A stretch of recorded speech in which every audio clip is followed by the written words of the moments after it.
Why we risk everything to avoid losing.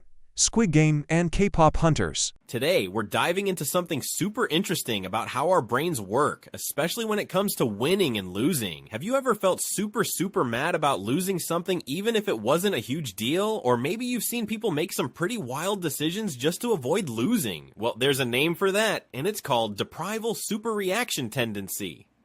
Basically, Deprival Superreaction Tendency means that losing something hurts way more than gaining the exact same thing feels good. Imagine you find $10 on the street. Yay? Happy. Now imagine you lose $10. Ugh, terrible, right? Even though it's the same amount of money, the feeling of losing it is usually much stronger and more negative than the feeling of gaining it is positive.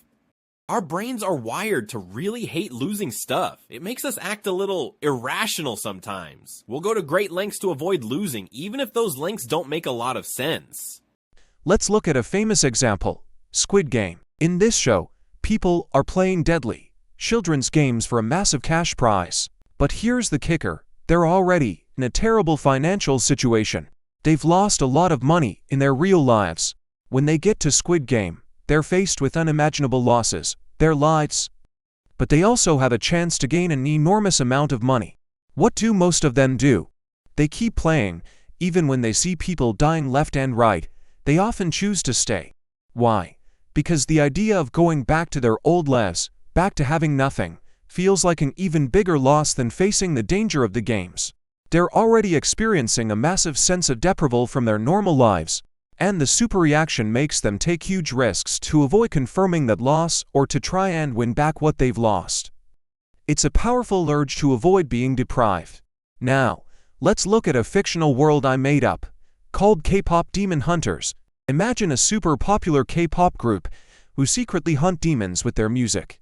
They have a special crystal that amplifies their singing, making it powerful enough to defeat evil. If they lose even a piece of this crystal, their power drops significantly, and they can't protect people anymore. One day, a sneaky demon steals a tiny shard of their crystal. It's a small piece, but the group feels a huge sense of loss. Their power is down from 100% to 90%. Now, they have two choices. Choice is safe. Play it safe. Keep what power they have. Choice be risky. Go on a super dangerous mission to the demon lord's lair to get the shard back right now, risking losing the entire crystal and their lives. Even though option B is incredibly risky, the lead singer, Mia, says, "We can't be deprived of even 10% of our power. We must get it back."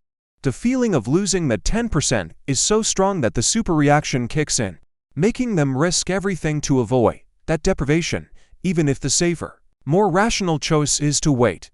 They're letting the pain of losing control their decision, rather than calmly thinking about the best outcome. So, whether it's the high stakes of Squid Game or the musical battles of K-pop Demon Hunters, you can see how Deprival Superreaction Tendency makes people react strongly to losing things. It's why we sometimes make quick, emotional decisions when we feel like something is being taken away from us. It's a cool concept to keep in mind, right? Next time you feel super frustrated about losing something small, remember your brain might just be in Deprival Superreaction mode.